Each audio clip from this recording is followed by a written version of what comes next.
Hi, welcome to the channel. This is Moyna Bass Fishers. I'm Jim Moyna, professional bass fisherman. As part of our job of what we do a lot of driving.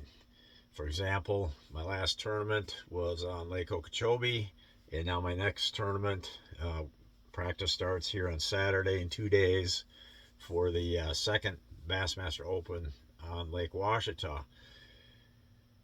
So we do see a lot of driving. We see a lot of the part of the country. For the most part, you just hope for an uneventful type of drive. Sometimes we do have the benefit of sometimes pulling over to take in scenery. Uh, Typically, that's kind of what I like to do sometimes if I have time. I've seen so many beautiful sunsets, so many beautiful sunrises. Sunrises over farm fields are beautiful. Sunsets over farm fields are beautiful. Over rivers, over lakes. There's just a lot of cool things you see driving. But for the most part, you're kind of hoping for an uneventful kind of a drive. And uh, so this drive from Florida here to Arkansas was kind of that way, except for one very unusual set of circumstances that kind of came together, and it started last year. It's last year towards the end of March. I was sitting uh, in north central Minnesota where I live. I was sitting in the living room watching my laptop, watching a channel called Ryan Hall Y'all, which is it's a weather YouTube channel. And I like watching his channel because he describes the weather systems as they sweep as they enter the west coast. He'll track these weather systems all the way across to the Atlantic. So, as someone who likes to drive, someone not likes to drive, but someone who, as part of the job, does a lot of driving, especially coming out of Minnesota in the wintertime, I like to tune into his channel and see what he has to say about these weather systems, where they drop and freeze. Where is it going to be freezing rain? Where is it going to be snow? And so forth. So it was towards the end of March, and I just happened to be pulled up his channel because um, I was in between tournaments, and I just thought I would just tune in, and because he's also a tornado chaser, and uh, he coordinates tornado chasers. He works from like he'll do the chasing himself sometime, but a lot of times he'll be in his studio, and he'll have multiple tornado chasers on call, on duty, that um, that he can pull up and talk to at any time.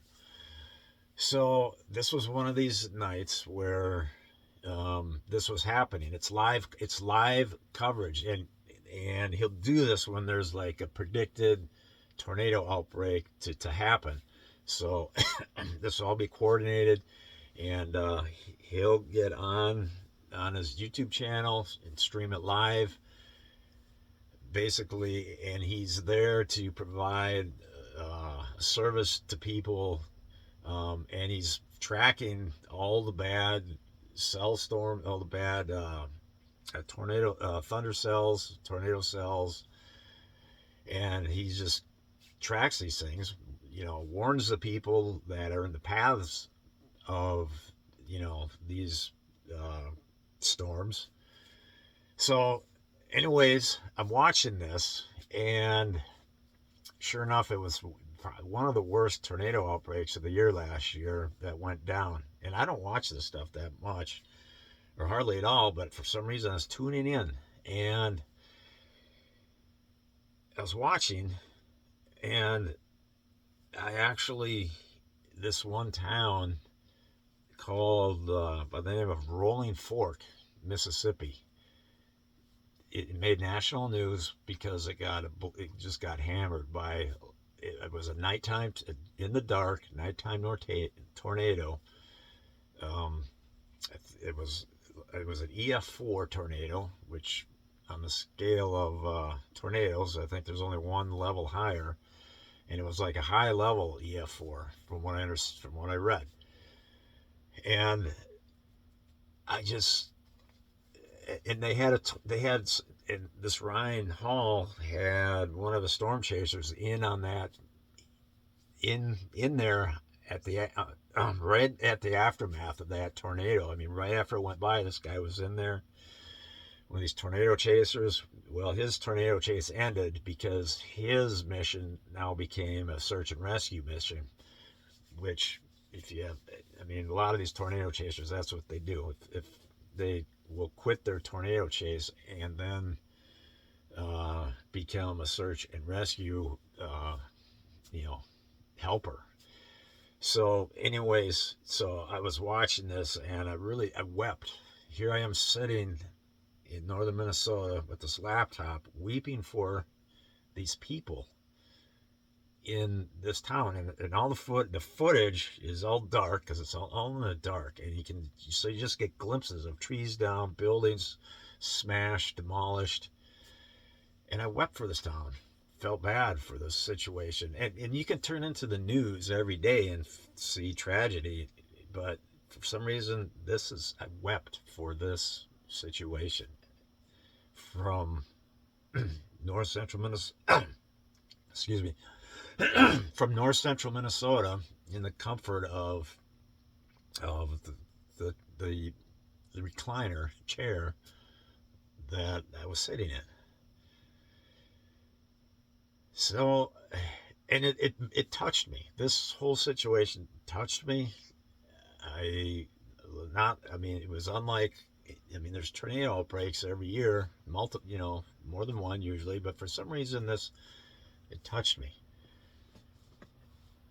So, anyways, now let's go back to my drive. So I'm driving from Florida.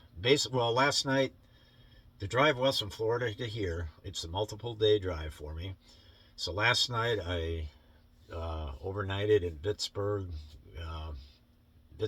Mississippi, and so then I got up and had a breakfast at the Cracker Barrel, headed out and started driving here to Lake Ouachita, and all of a sudden I'm coming to this town, and I look at the water tower, and on the water tower it says Rolling Fork. So here I was at the very town that I wept for 11 months prior. So of course I had to just pull in. I pulled into the town, just pulled off on the side road, and snapped a few pictures of what it looks like now. And there's new construction, but there's still a lot of I mean, there's still just blank slabs, foundation slabs. There's debris piles piled up. There's many buildings are still with tarps on them, this and that, but there's some brand new construction as well. But it was just a heavy moment to see this, and what really made it unusual. And I did, by the way, if you want to check out the pictures I posted 4 pictures on my Facebook page, Jim Moyna. That's my name. That's where the page I posted. But anyways, the unusual part of it was when I got back in my truck to leave to continue on my trip here, it was then that I realized that I wasn't supposed to be in that town right then. I had made a wrong turn, and I had no idea the whole tornado thing wasn't on my mind. I had no idea where Rolling Fork was. I mean, I can't say I forgot about it, but I really didn't know I was anywhere near Rolling Fork. And here I was in this town because of a wrong turn I made, which And I was going by my Google Maps app, and what I discovered was I was supposed to turn like 5 miles prior, but somehow I ended up not making that turn, and I ended up in Rolling Fork, which to me it's that kind of it's like unusual and it's bizarre. Why? How did I? Is the universe talking to me? Is there something? I mean, why was I supposed to? Why did I end up there? I don't get it. Purely coincidence? I'm kind of a purely coincidence and bout of the chaos of the universe kind of a guy, but it's kind of eerie why I ended up there. And the town still had an eerie feel to it. And it was a heavy moment just when I realized that when I saw the word on that water tower, my first thought was, well, surely it can't be the one that got hit by the tornado. I don't think I'm anywhere near that town. This must be different Rolling Fork. But of course, as I progressed down the highway and got close to the town, then of course you could see the broken trees, the tarps on buildings, the new construction, and just everything that you might expect to see 11 months later. So, anyways, that was my unusual. That's the unusual thing that happened on this drive, and I'm still trying to make. I'm still trying to make some kind of meaning out of that. Why did I end up there? A wrong turn? Just an innocent wrong turn? I don't get it. Over.